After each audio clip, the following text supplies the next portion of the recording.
The Black Death was one of the deadliest disasters in human history, a plague so devastating that it wiped out nearly half of Europe's population in just a few short years. It arrived in the mid-14th century, spreading at an unstoppable pace and leaving behind a world forever changed. But how did it begin? And why was it so lethal? The origins of the Black Death trace back to the vast trade networks that connected Asia, the Middle East, and Europe. Historians believe the outbreak began in the early 1340s in the dry plains of Central Asia, possibly in Mongolia. The disease, caused by the bacterium Yersinia pestis, traveled along the Silk Road, infecting people and animals as it moved westward. It likely reached Europe through trade ships carrying infected rats and fleas which thrived in the filthy, crowded conditions of medieval ports. By the year 1347, the plague had made its way to the bustling trade city of Kaffa, a Genoese-controlled settlement on the Crimean Peninsula. During a siege by Mongol forces, infected corpses were reportedly catapulted over the city walls, exposing the defenders to the deadly disease. Desperate to escape, Genoese merchants fled by ship, unknowingly carrying the plague to the ports of the Mediterranean. This marked the beginning of Europe's nightmare. The first confirmed cases in Europe appeared in Sicily in the autumn of 1347. Ships arriving in the port of Messina were filled with dying sailors, covered in black boils that oozed pus and blood. Within days, the disease spread through the city like wildfire. Those who tried to flee only carried the plague further inland. From Sicily, it spread rapidly to mainland Italy, reaching Florence, Genoa, and Venice within months. By the following year, it had torn through France and Spain, creeping ever closer to the rest of Europe. Medieval medicine was completely unprepared for a disease of this magnitude. No one understood how the plague spread, and fear led to wild speculation. Some believed it was a punishment from God, sent to cleanse the world of sin. Others blamed bad air, astrological events, or even poisoned wells. With no effective treatments, doctors relied on desperate and often gruesome remedies.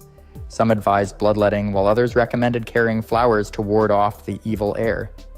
But no matter what people tried, nothing stopped the Black Death. By the end of 1348, the plague had turned thriving cities into ghost towns. Corpses piled up faster than they could be buried, and mass graves became the only solution. Fear and panic took hold, and society began to crumble under the weight of so much death. And yet, this was only the beginning. The true scale of the devastation had yet to unfold, and Europe was about to descend into chaos. As the Black Death continued its relentless march across Europe, no region was spared. By the year 1349, the plague had spread deep into France, Germany, and England, devastating communities at an alarming rate. The disease moved so quickly that entire villages were wiped out before word of its approach could even reach them. It seemed as if death was always one step ahead. The symptoms of the Black Death were terrifying. Infected individuals first experienced flu-like signs, fever, chills, and exhaustion. But within a day or two, painful swellings known as buboes formed in the armpits, groin, or neck. These swollen lumps, filled with pus and blood, turned black as the infection worsened, giving the disease its infamous name. Some victims suffered from internal bleeding, coughing up blood as their bodies shut down. Once symptoms appeared, death often followed within days. The sheer speed of the disease overwhelmed cities. In London, Paris, and other major hubs, people fell sick so quickly that hospitals could not keep up. The streets became filled with the dying and the dead, and carts were pulled through towns to collect bodies for mass burials. The air was thick with the smell of decay, and the sounds of grieving families echoed through empty streets. The living were forced to move on, leaving their dead behind. With entire households wiped out, social order began to collapse. Government officials, priests, and city leaders either died or fled, leaving towns without structure. Lawlessness took hold in many places. In some regions, those who were sick were boarded up in their homes and left to die in isolation. In others, entire villages were abandoned, the survivors choosing to take their chances elsewhere rather than stay in infected areas. Fear led to desperation, and desperation led to blame. Without scientific understanding, people searched for an explanation. Many believed the plague was divine punishment for humanity's sins, leading to an increase in religious fervor. Groups of flagellants roamed the countryside, whipping themselves in public as an act of penance, hoping their suffering would bring an end to the disease. Others turned their fear towards specific groups, fueling violence. Jewish communities, already facing widespread discrimination, were accused of poisoning wells and deliberately spreading the plague. Across Europe, brutal attacks were carried out, with entire Jewish populations being massacred or forced to flee. These false accusations only added to the chaos, deepening the suffering in an already broken world. Yet despite the devastation, the plague showed no sign of stopping. By late 1349, it had reached Scandinavia and Eastern Europe, continuing its deadly journey. The question on everyone's mind was the same: would this ever end? By the year 1350, the Black Death had firmly embedded itself across Europe, leaving an unimaginable trail of death and despair.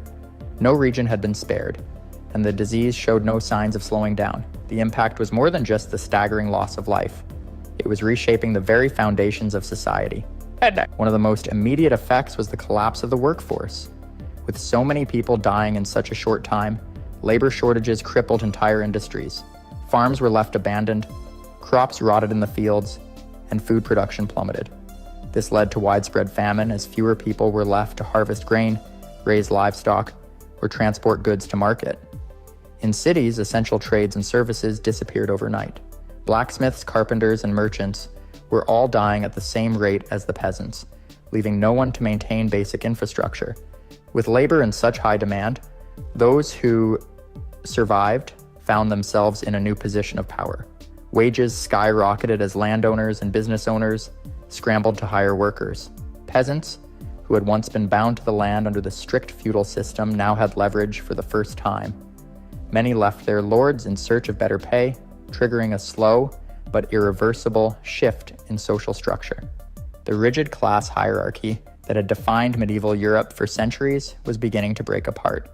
At the same time, the fear of the disease had permanently changed how people interacted.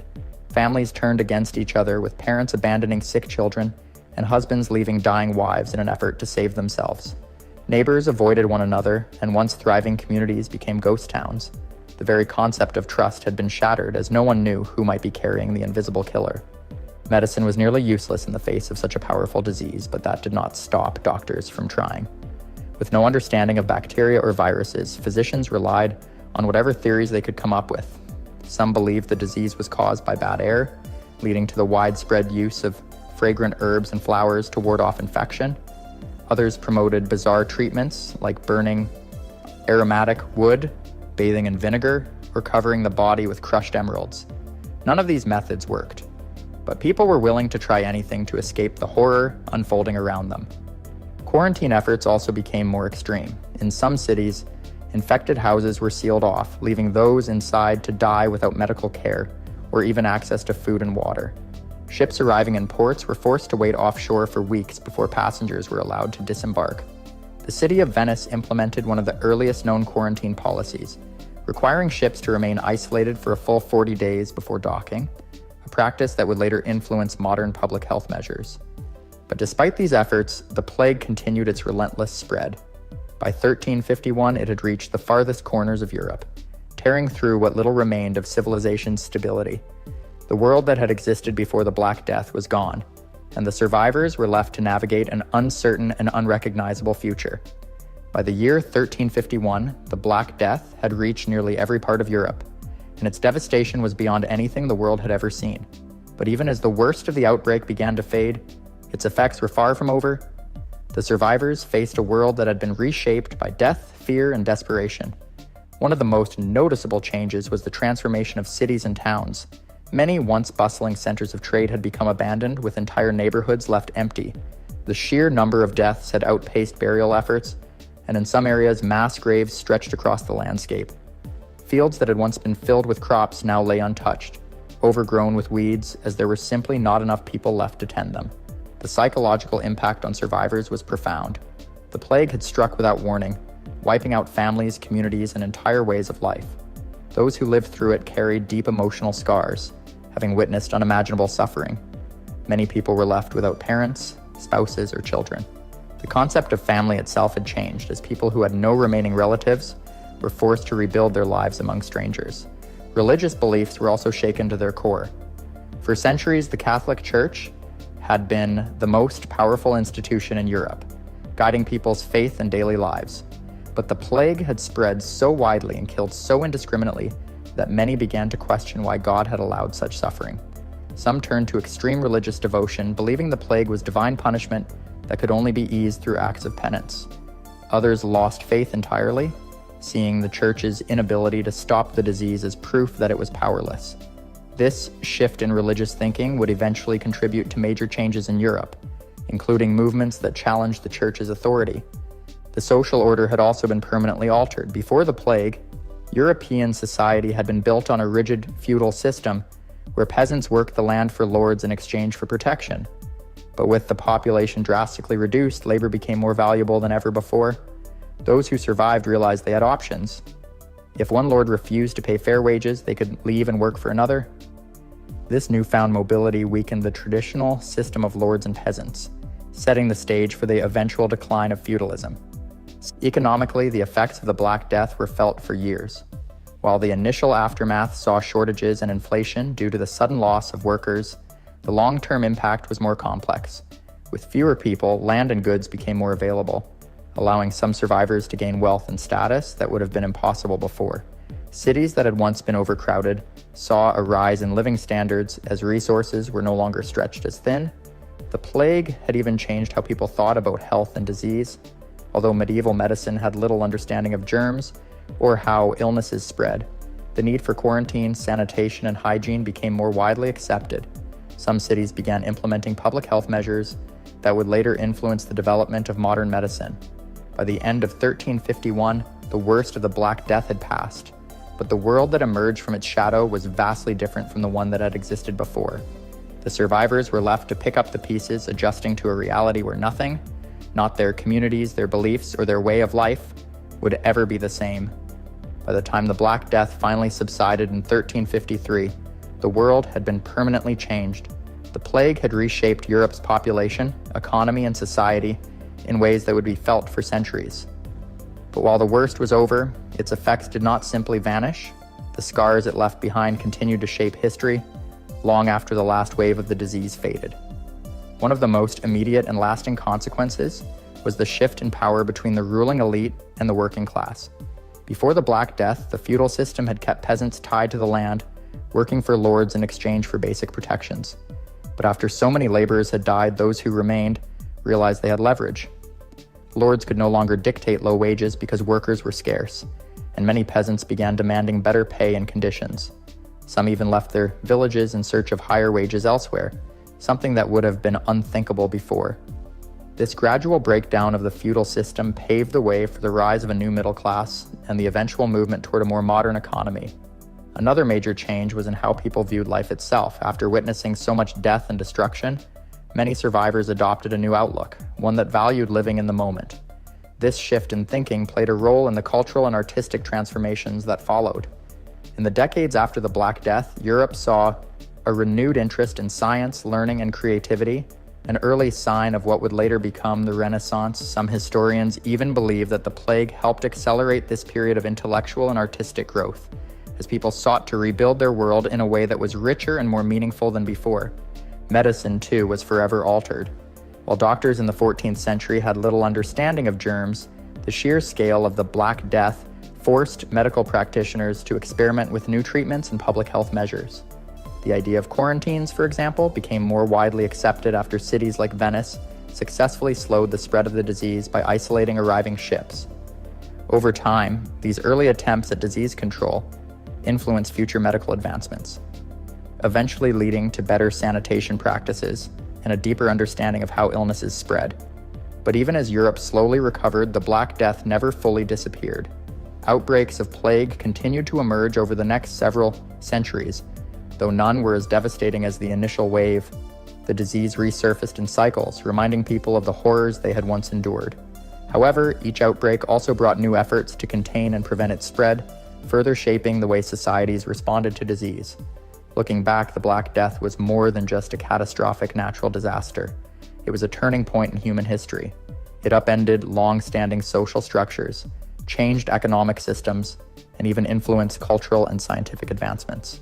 The world that emerged after the plague was not the same as the one that had existed before, and in many ways, the lessons learned from that dark period helped shape the modern era.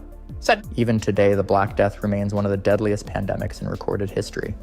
Its impact is still studied by historians, scientists, and medical experts trying to understand how societies respond to widespread disease. While modern medicine has come a long way since the 14th century, the echoes of the Black Death remind us that humanity has faced and survived devastating pandemics before. Thanks for watching, and I'd love to hear your thoughts in the comments. What surprised you most about the Black Death? Let me know, and don't forget to tune in for my next video, where I'll be diving into more historical disasters and events.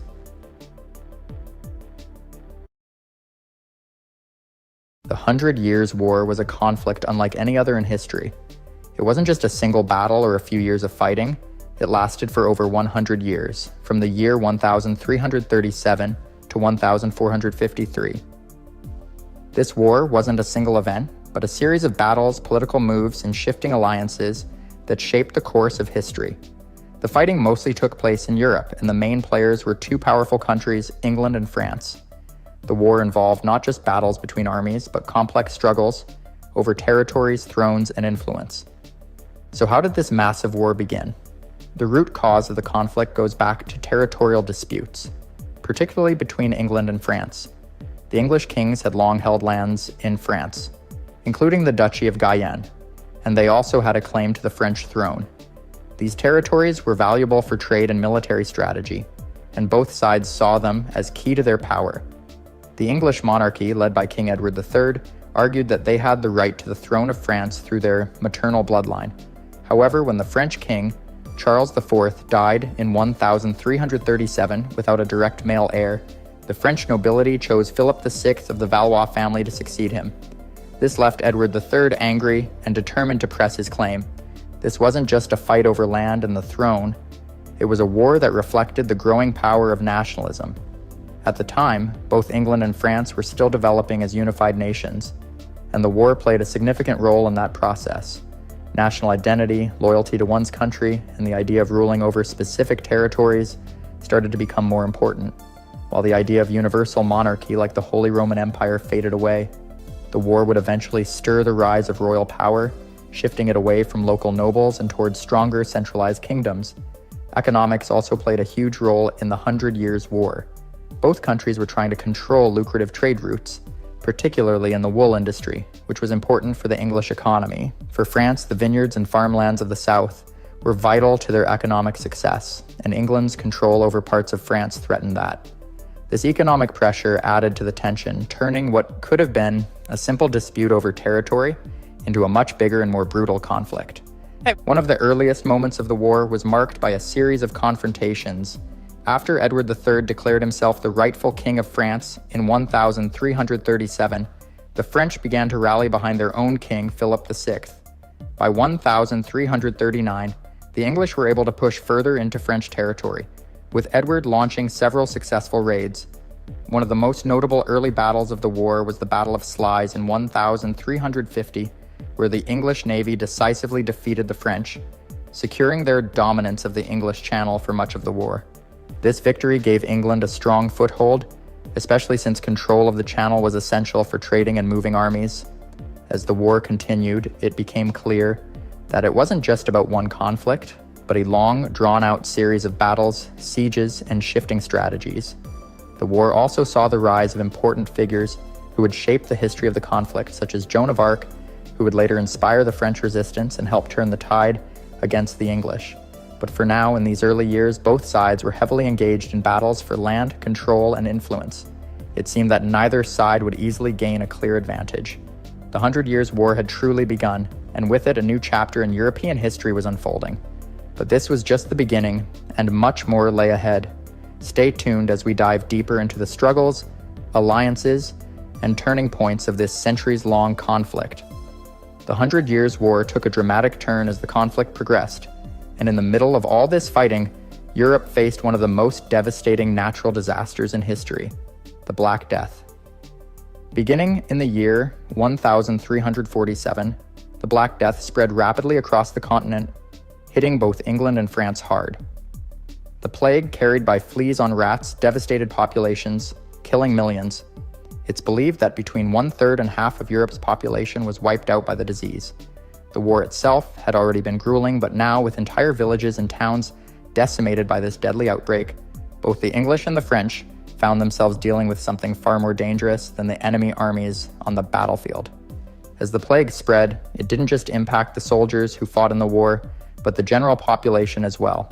Towns and cities were left without workers, and the economic structures of both kingdoms began to crumble. In many places, entire villages were left empty, their buildings abandoned as people fled or died. The social structure of Europe was completely disrupted. Farmers, artisans, and laborers were gone, and those left behind were in constant fear of falling ill themselves. This created chaos as resources became scarce, and the demand for goods outstripped the supply. The Black Death also had a significant effect on the war itself. Both England and France had been deeply involved in a cycle of battles, sieges, and territorial disputes, but the plague caused delays and changes in strategies. With soldiers falling ill and dying in large numbers, armies found it harder to keep up the fight. In some areas, military campaigns were paused, and the war was effectively put on hold for a time. Yet even during these pauses, the political tensions between the two nations didn't ease. The French were struggling with their own leadership problems as King Charles VI, who reigned from 1380 to 1422, was severely affected by periods of mental illness. This left the French throne vulnerable, leading to internal conflict and allowing the English to gain some advantages during this difficult period. But despite the plague and the mental instability of French leadership, the war continued to rage on. In the year 1359, the English gained control of Paris after the French king was forced to sign a peace treaty, but the peace was short-lived. The English faced constant rebellions, uprisings, and battles that stretched their resources and manpower. Still, they continued to push forward, driven by the belief that they had a legitimate claim to the French throne. Meanwhile, the French were not easily defeated. Despite internal struggles, the people of France began to rally behind a young peasant girl, Joan of Arc. Born around 1400, Joan's rise to fame was both inspirational and extraordinary. At just 16 years old, she claimed to have received visions from saints telling her to help France reclaim its throne. Her leadership and unwavering faith in her mission made her a symbol of resistance. In 1430, after leading the French army to a crucial victory at Orléans, Joan became the face of French nationalism, and her involvement in the war boosted the morale of her countrymen. Sadly, Joan's journey was short-lived. She was captured by the English in 1431 and later executed. However, her legacy lived on, and she became a martyr who symbolized the determination and resilience of the French people. By the time the war reached its final stages, both sides were exhausted, and the political and social upheaval of the time had taken its toll. The Black Death had already altered the course of European society, and now the war was entering its final phase. By the year 1453, the English had lost nearly all their territories in France, marking the end of the conflict. France had emerged victorious, but the lasting effects of the 100 Years' War and the Black Death would be felt for generations. The war, combined with the devastation of the plague, had forever changed the landscape of Europe. Both England and France had suffered enormous losses in terms of human life, land, and resources. The political structures of both nations had been shaken to their core. Yet despite everything, the war showed how nations and people can endure through the hardest of times. As the war between England and France raged on, it became clear that the 100 Years' War was not just about territorial disputes. It was a battle for national identity. Over time, the conflict began to evolve, and the role of the monarchy in shaping the fate of both nations became more evident. In England, King Edward III's early successes in the war had earned him widespread support, and the English had gained significant territory in France. However, the war's long duration meant that the people of both countries began to grow weary of the ongoing violence and loss. Edward III's death in 1377 marked a turning point for England. His grandson, Richard II, became king at a very young age, and this change in leadership brought instability to England. Richard II's reign was marked by rising internal tensions, especially the infamous Peasants' Revolt of 1381. The revolt was fueled by the harsh economic conditions caused by the war, as well as the lingering effects of the Black Death. Many workers had died, and the remaining peasants were forced to work longer hours for lower wages. This discontent led to violent uprisings, which were brutally suppressed by the English crown. Meanwhile, France was also struggling to find stability. Charles VI, who had become king in 1380, faced constant challenges to his rule. His mental illness, which would last for much of his reign, left France vulnerable to both internal divisions and external threats. While France's nobility fought amongst themselves for power, the English capitalized on the chaos, expanding their control over vast swaths of French territory. By the year 1400, England had gained control of almost half of France, including the crucial northern regions. However, the fortunes of war began to shift in the early 15th century. The French, despite their internal struggles, began to reorganize their forces and leadership. The rise of Joan of Arc was a significant turning point. Her divine visions and leadership inspired the French army to reclaim important cities like Orléans. Joan's victories were not just military successes, they were also symbolic. She became a symbol of hope for the French people and a rallying figure that united the country's divided factions. Her courage and dedication turned the tide of the war in France's favor, even though her eventual capture and execution by the English in 1431 was a tragic loss for the French cause. Joan's death, however, did not extinguish the French spirit. By the year 1439, the French king Charles VII had managed to solidify his hold over much of the country, and the English were starting to retreat. A critical shift occurred during the Battle of Famine in 1445, where the French achieved a decisive victory. This battle marked the beginning of the end for English hopes of maintaining control over France. The French, aided by the revitalized leadership and a growing sense of national unity, began to push the English out of their territory. Meanwhile, the English crown was grappling with its own challenges. After years of costly military campaigns and the devastating effects of the Black Death, England's economy was in shambles. The toll of the war was heavy on both the military and the civilians. The English soldiers were stretched thin, and their morale was low. The French, buoyed by their recent successes and a renewed sense of purpose, continued to drive the English forces back. By the year 1453, the final stages of the war were underway. The English had lost the crucial Battle of Castillon, and the French were rapidly reclaiming their land. This marked the effective end of the 100 Years' War. The Treaty of Picquigny, signed in 1460, formally ended hostilities between the two nations, though England would not fully relinquish its claim to French territory until much later. The 100 Years' War had left an indelible mark on both England and France. It reshaped the political and social landscapes of both countries and solidified the concept of nationalism. The war also had long-lasting effects on the military tactics of the time, with the introduction of new technologies such as the longbow, which proved to be a key weapon in the conflict. The war was also a catalyst for changes in warfare and leadership, setting the stage for future conflicts in Europe. Despite the immense loss of life, resources, and land, the 100 Years' War ultimately resulted in the emergence of stronger, more centralized monarchies in both countries. France, once divided and vulnerable, emerged victorious and unified under Charles VII. England, though defeated, began to turn inward, eventually focusing its efforts on rebuilding and dealing with internal conflicts, particularly the War of the Roses, which would erupt shortly after the 100 Years' War concluded. The war had reshaped the relationship between the monarchy and its subjects, forever changing the course of European history. It also reinforced the idea that wars were not just fought for land or power, but for the very identity of a nation. As France and England rebuilt after the war, the memory of the 100 Years' War would remain a significant part of their shared history. As the 100 Years' War came to an end, the impact of this prolonged conflict could still be felt across Europe. Both England and France, though exhausted and deeply scarred by the violence and destruction, found themselves on the precipice of change. The years of bloodshed, battles, and political instability had left their mark, but they also opened the door to significant social, economic, and cultural transformations.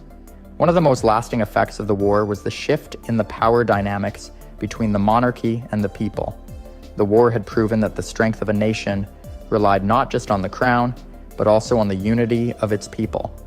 In France, this newfound sense of unity was particularly evident. The war had forced the French to come together, despite internal divisions and the chaos that had plagued the country. This sense of nationalism, which had been a major driving force behind the French resistance during the conflict, would continue to grow and shape the future of France in the centuries to come. For England, the aftermath of the war was marked by internal strife. The defeat in France left the English crown weakened and struggling to maintain control. The loss of French territories and the heavy financial burden of the war led to growing dissatisfaction among the English nobility and common people alike. This unrest would soon lead to one of the most turbulent periods in English history, the War of the Roses. The War of the Roses, which began in 1455, was a civil conflict between the two main branches of the English royal family, the houses of Lancaster and York. The war was rooted in the instability that followed the loss of France, and the increasing inability of the monarchy to manage the country's affairs.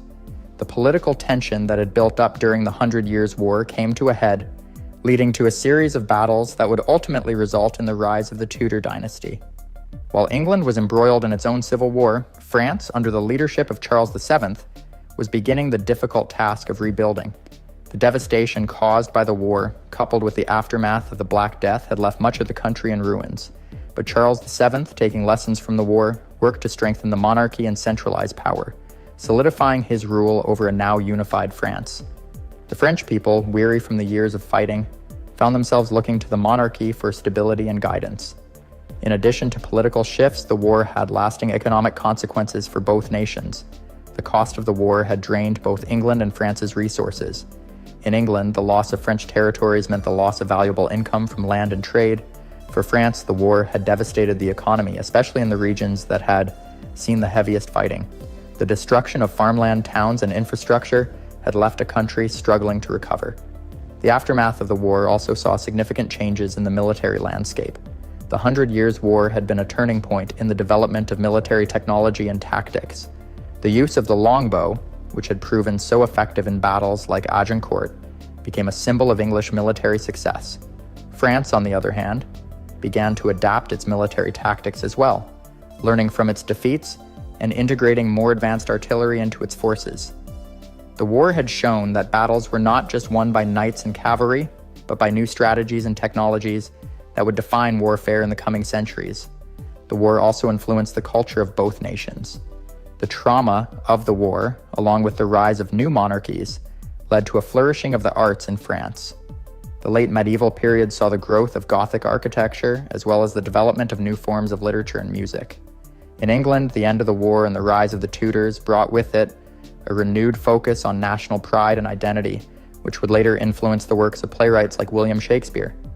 In the broader context of Europe, the 100 Years' War had profound effects on the relationships between nations. The war had highlighted the importance of diplomacy, alliances, and the shifting nature of power on the continent. The balance of power in Europe was forever altered, and the war's legacy would continue to shape the political landscape for generations to come. Though the 100 Years' War had ended, its effects would resonate for centuries. The war had reshaped the idea of what it meant to be a nation, and the lessons learned during those long years of conflict would influence how future wars were fought and how nations interacted with each other. As England and France moved forward, they would both carry the scars of the war, but they would also carry the memories of the victories and losses that had defined their identities. As the 100 Years' War came to a close, both England and France faced the task of rebuilding in the aftermath of such an extensive and destructive conflict. The war had left its mark on the people, the land, and the political landscape, with deep scars that would take decades, if not centuries, to heal. Yet even as the final battles were fought and the peace was established, the legacies of the war continued to shape the future. One of the most significant changes after the war was the shift in power structures within both countries.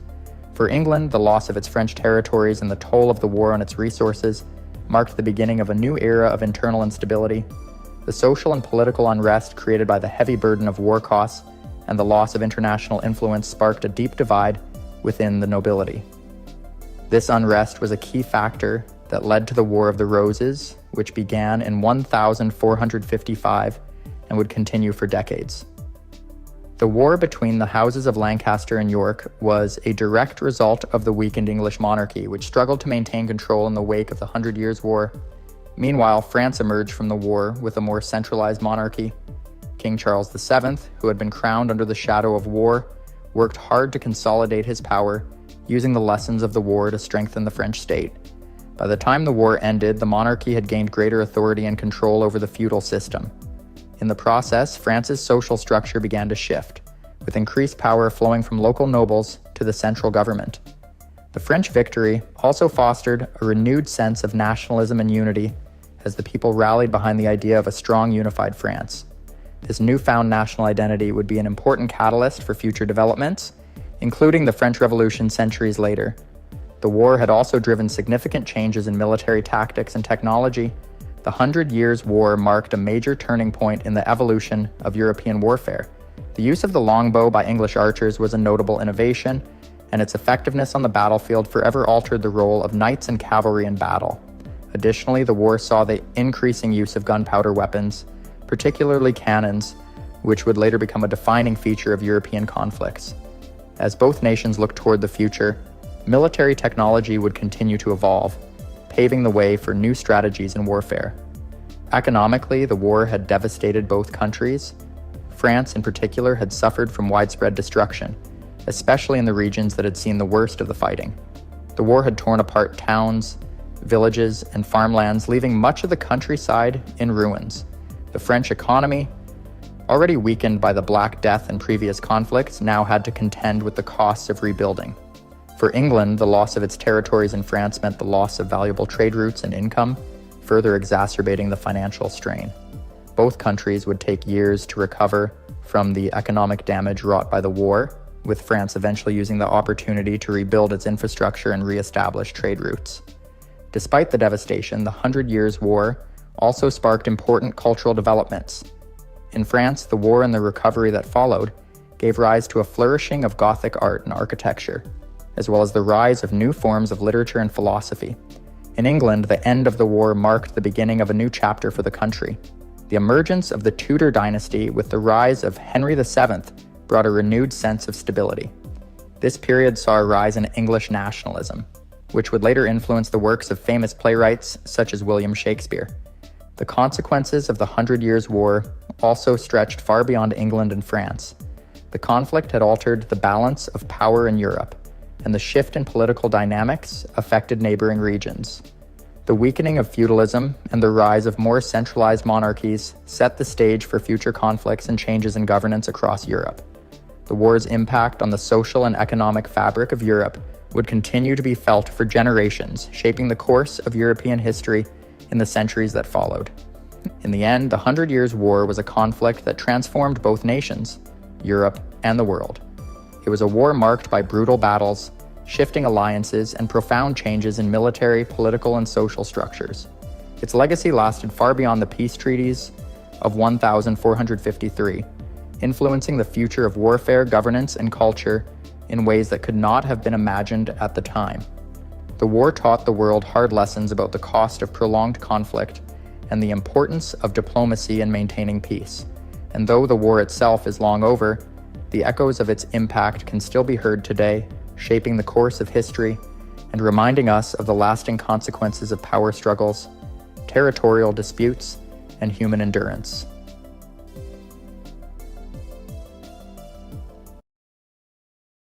The Great Famine of 1315 was a disaster that changed the course of medieval history, causing widespread suffering across Europe. It lasted for several years and had consequences that rippled through societies, affecting everything from politics to cultural practices. Imagine a time when crops failed, food became scarce, and the climate turned against the people. This was the reality of the Great Famine. The disaster didn't just happen overnight, and its causes were a complex mix of natural and social factors. Before the famine struck, Europe had already been experiencing some tough years. The period leading up to 1315 was marked by a series of harsh winters and cool summers. These unusual weather patterns created an unstable environment for farming, which was the backbone of life during the Middle Ages. Crops weren't growing as they should, and people began to notice the changes in the land. In addition to the cold weather, there were also heavy rains, which flooded fields and ruined what little crop growth had managed to survive. As a result, food became scarce and people started to worry. But these environmental factors were just the beginning. The people of medieval Europe lived in a society where food was a central part of the economy, and most people were dependent on farming. With crops failing year after year, the pressure on the agricultural system grew, making the situation even worse. The people, already struggling from a difficult climate, had to face even more hardship as the food supply dwindled. People relied on the land for their survival, and with the land not providing, they were left in a desperate position. Entire communities found themselves facing a growing food shortage. This wasn't just a problem for the poor peasants. The impact of the famine spread through all levels of society. As people started to feel the effects of the crop failures, social tensions began to rise. The rich and the poor were both affected, but in different ways. The wealthier people could still afford to buy food, but as food prices soared, it became harder and harder to maintain the same standard of living. The poor, who relied on their own crops, had nothing to fall back on. They were the most vulnerable. People were forced to abandon their homes in search of food, leading to a massive migration of people across Europe. As the famine dragged on, it became clear that it wasn't just a temporary setback. People were dying of hunger, and with malnutrition weakening their bodies, diseases spread quickly. The lack of proper medical knowledge and resources meant that many of those who became ill didn't stand a chance. Communities were devastated by the loss of life, and the social order began to break down. It wasn't just a crisis of food, it was a crisis of survival. And as people searched for answers, there was no clear solution to their suffering. It was a period of uncertainty and fear, and many began to look for someone or something to blame. The impact of the famine would go on to shape the course of European history. It was more than just a food crisis, it was a turning point. Society was forced to adapt to a new reality where nothing was guaranteed. This was the beginning of the Great Famine of 1315, an event that would change everything. And as we dive deeper into this story, we'll explore what happened, why it happened, and how it changed the world forever. The Great Famine of 1315 did not just end with the failures of crops or the hunger that followed. The crisis went on to reveal the deep flaws in medieval society, exposing how fragile everything really was. The effects of the famine began to spread far beyond food shortages, influencing the social, political, and economic systems of the time.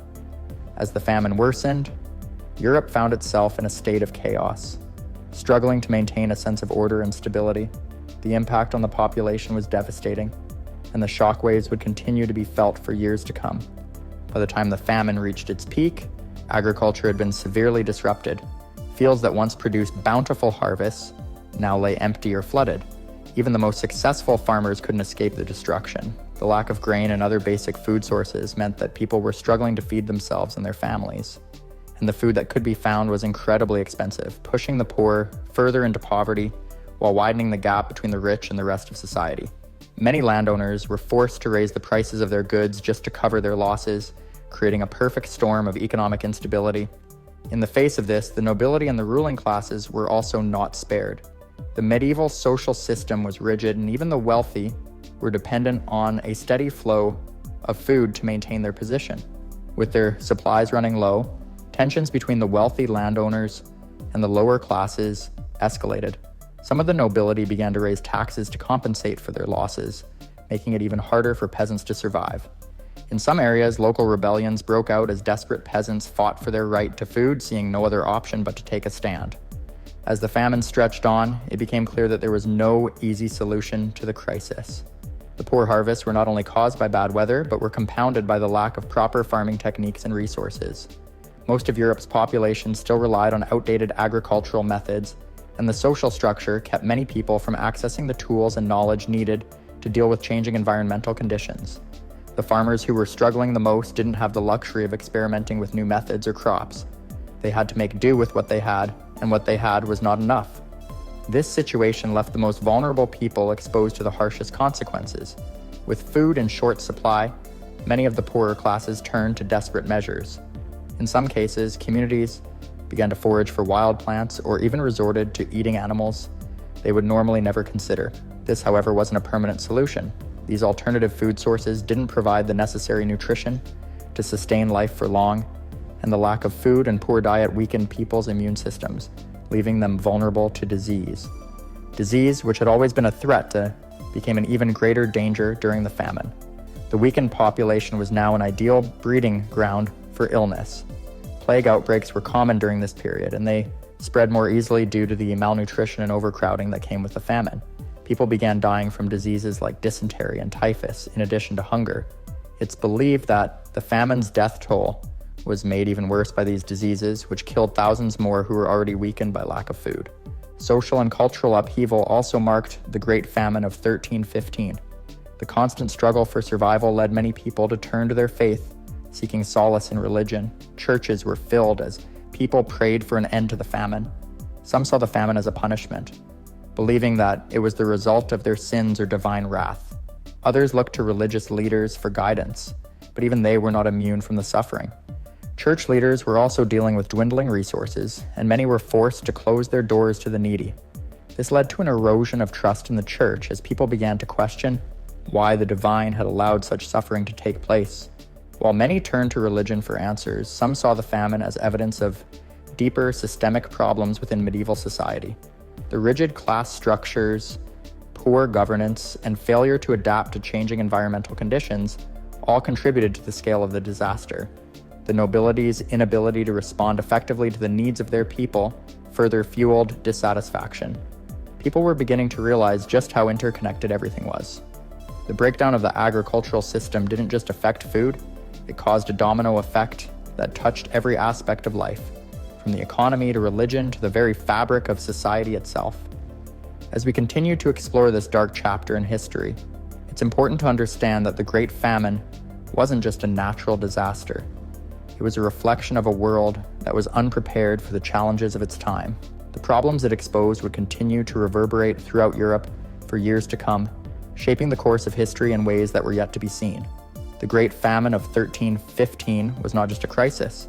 It was a turning point in medieval history, one that showed just how fragile human society really was. And as we move forward, we'll see how these events continued to unfold and what long-lasting effects they had on Europe and beyond. As the Great Famine of 1315 continued to wreak havoc on Europe, it became clear that the catastrophe wasn't just an isolated event. The effects were deeply intertwined with the environmental, social, and economic systems that defined medieval life. While the famine's immediate impact was felt in the loss of food, the long-term effects began to emerge in the form of lasting social changes, economic disruption, and shifts in the balance of power. The consequences would go far beyond the crops that failed, shaping the future of Europe in ways that were difficult to predict. One of the major shifts that resulted from the Great Famine was the movement of people. As the famine persisted, many people in rural areas were forced to abandon their homes in search of food, shelter, or better opportunities in cities. This created a massive migration of people, and for the first time, large numbers of people who were once tied to the land began to seek refuge in urban centers. Cities, which had already been struggling with overcrowding, now found themselves overwhelmed with the influx of people. This sudden increase in population put immense pressure on resources, further exacerbating the food shortages and leading to even more social unrest. The cities themselves, however, weren't much better off. As agriculture failed, trade routes were disrupted, and towns that relied on rural supplies found themselves with empty markets. Urban populations were also hit hard by the famine, with many people now forced to rely on what little could be found in the cities. Prices for food soared to unattainable heights, and as wealth became increasingly concentrated in the hands of those who controlled the remaining food supplies, tensions rose between the wealthy and the impoverished. The rising cost of food, combined with the scarcity of work, led to social unrest in the cities, and some urban areas saw outbreaks of riots and violence. In some cases, desperate citizens took to the streets to protest their conditions, demanding that the ruling classes address the crisis. But despite their protests, little help came. The famine's economic impact also extended far beyond the immediate consequences of crop failures. The collapse of the agricultural system sent shockwaves through the medieval economy, which was primarily dependent on farming. The agricultural losses not only affected the food supply, but also devastated the trade in agricultural goods. Landlords, unable to produce the crops they relied on, began to struggle financially. Many were forced to borrow money from local moneylenders, and with debts piling up, some landowners were unable to keep up with their obligations. This led to the bankruptcy of several large estates, creating a ripple effect that affected the entire economy. Trade networks that were vital for the distribution of food and goods across Europe were also hit hard.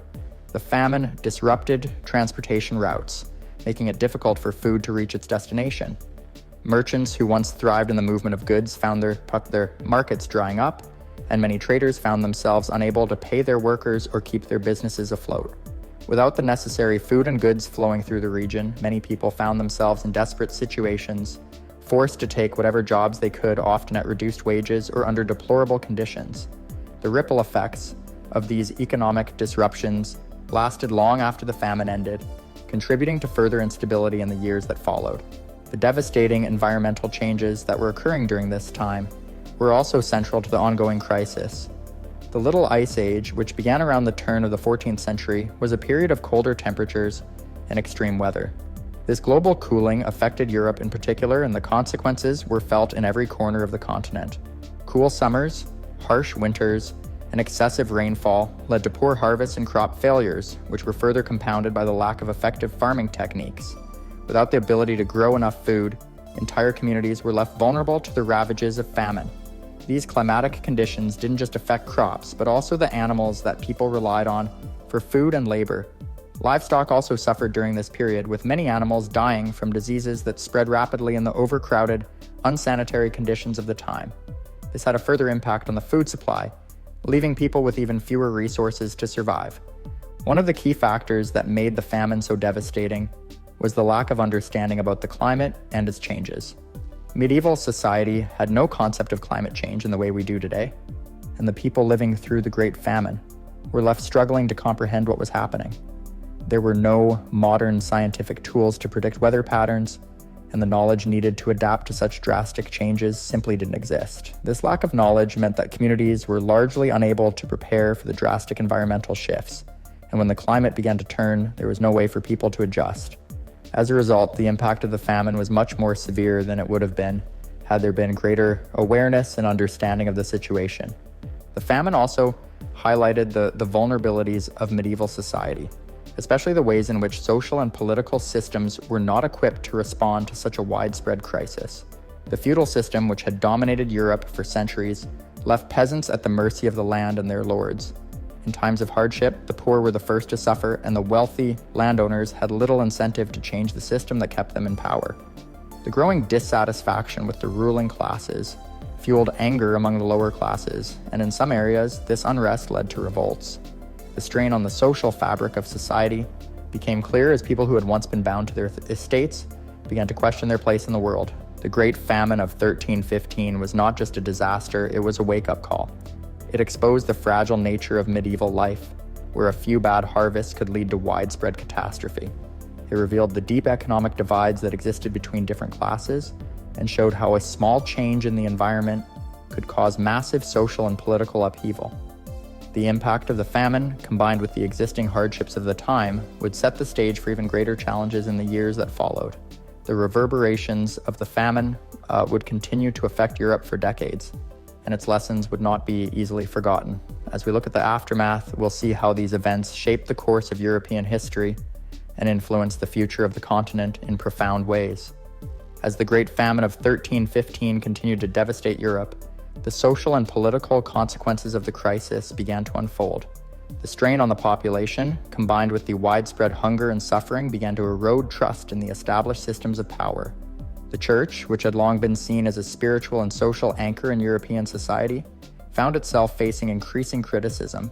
Many believed that the famine was a form of divine punishment, and as a result, the Church's ability to provide solace to the suffering masses was tested like never before.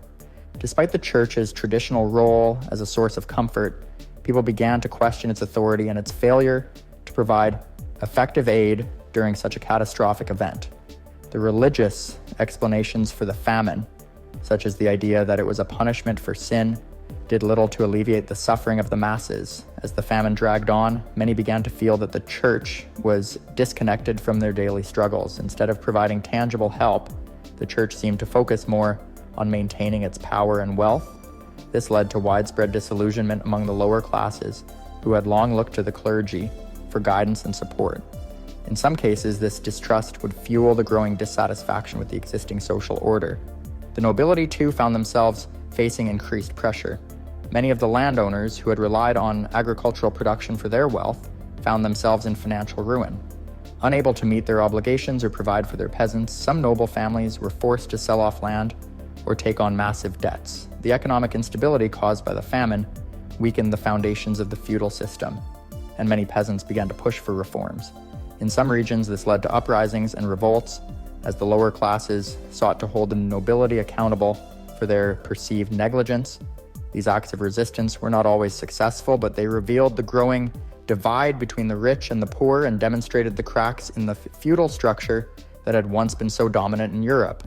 One of the most significant consequences of the Great Famine was its impact on the workforce. As the famine continued, many people were unable to work due to illness or malnutrition. This severely disrupted the agricultural sector, which was heavily dependent on manual labor. Fields went untended, and crops that might have survived the difficult weather conditions were left to rot.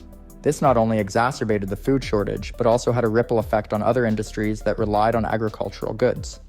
The shortage of workers in agriculture also meant that wages for those who were still able to work rose, but these higher wages were often not enough to offset the rising cost of living.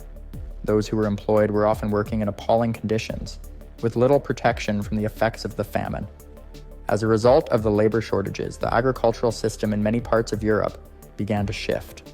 With fewer peasants available to work the land, some lords turned to more intensive farming techniques or adopted different crops that might be more resilient to the changing climate. However, these efforts were not always successful, and many areas continued to suffer from crop failures. Some regions experienced a shift in the types of crops that were grown, with more emphasis being placed on livestock and dairy farming as a way to diversify the food supply. This shift would have lasting consequences for the agricultural economy, as it set the stage for changes in farming practices that would continue for centuries. The collapse of the agricultural system also had a profound effect on trade. With fewer crops to trade, the movement of goods across Europe slowed to a crawl. The disruptions to transportation networks and the loss of food and raw materials led to the collapse of many local markets. Merchants who had once thrived in the bustling towns found themselves unable to sell their goods, and many traders were forced to abandon their businesses altogether.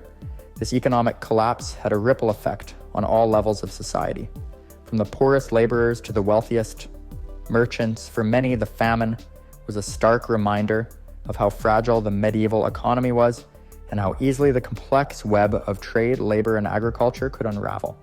The social unrest caused by the famine and the economic instability it created also had political ramifications. In some regions, the local nobility began to lose control over their subjects, as peasants and workers grew more disillusioned with the existing order. The revolts that broke out in response to food shortages and economic hardship were sometimes brutally suppressed, but they also highlighted the tensions that were simmering just below the surface. In the aftermath of the famine, many rulers realized that they needed to take action to restore order and rebuild the trust of their people. Some turned to new methods of taxation or introduced policies designed to stabilize the economy, while others sought to strengthen their authority through force. The political landscape of Europe was forever changed by the famine, and in some areas, the power of the nobility would never fully recover. The Great Famine's long-lasting impact on Europe would not be fully felt until years later, but it set the stage for many of the challenges that would face the continent in the coming centuries. The environmental changes that triggered the famine were only the beginning. The social, political, and economic consequences of the disaster would continue to ripple through European society for generations to come. The famine exposed the fragility of the medieval world and demonstrated how a combination of climate, social unrest, and economic instability could combine to create a perfect storm of disaster. In the years that followed, Europe would face even greater challenges, including the Black Death and the 100 Years' War. But the lessons learned from the Great Famine of 1315 would never be forgotten. The world would never be the same again. The Great Famine of 1315 marked a turning point in the history of Europe. It not only caused immense suffering, but also set in motion a series of events that would shape the future of the continent. As the famine slowly began to subside, the long-term consequences became clear. The environmental, social, and political upheaval it caused would continue to influence Europe for generations to come. The effects of the disaster would ripple through society, leaving a lasting legacy that would help define the Middle Ages. In the wake of the famine, Europe faced new challenges that only deepened the sense of instability. The loss of life, the economic collapse, and the weakening of the feudal system left the continent vulnerable to further disruptions. For many, the famine had exposed the fragile nature of medieval society and the vulnerability of the people who lived within it. As the population began to recover, Europe's leaders struggled to rebuild and stabilize their kingdoms, but the damage had already been done. Trust in the ruling classes had been shattered, and many people began to question the traditional power structures that had once been so dominant. The church, which had long held a position of authority, found its influence waning. The suffering caused by the famine, combined with the church's failure to offer effective relief, left many people questioning its role in society. Over time, this disillusionment contributed to a rise in skepticism and a challenge to the authority of the clergy. Though the church remained a powerful institution, the seeds of the religious reform movements that would later shake Europe were planted during this period. Politically, the aftermath of the famine saw the rise of new social movements. Peasants and workers, who had borne the brunt of the suffering, began to demand changes to the existing order. The failure of the feudal system to protect the most vulnerable led to growing unrest, and some regions saw the rise of peasant revolts. While that these uprisings were often brutally suppressed, they signaled a growing desire for change. The old system of land ownership and labor was no longer able to provide the stability it once had. In the years that followed, Europe would experience further upheavals, including the Black Death, which would decimate the population once again. The lessons learned from the Great Famine, however, would remain as a reminder of the fragility of life. Economically, the long-term consequences of the famine were profound. The agricultural system, which had been the backbone of medieval society, was forever changed. The labor shortages and the devastation of crops led to a shift in farming practices, with some regions moving away from traditional crops in favor of livestock and dairy. The collapse of the markets and the disruption of trade routes led to a decline in the prosperity of many regions. Though recovery was possible, it would take years before the economy could regain its previous strength. The economic instability created by the famine also paved the way for future conflicts, including the 100 Years' War, which further strained Europe's resources. As Europe slowly recovered from the famine, the scars left by the disaster remained. The environmental changes that had triggered the crisis were not easily forgotten.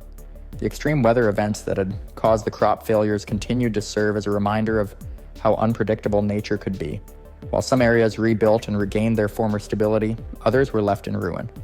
The Great Famine had exposed the vulnerability of the medieval world and shown how quickly things could unravel when a crisis struck. The tragedy of the Great Famine of 1315 left an indelible mark on European history.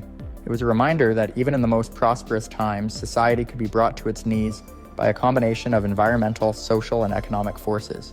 The lessons learned from this catastrophe would resonate through the centuries, as Europe faced further challenges in the form of war, plague, and political instability.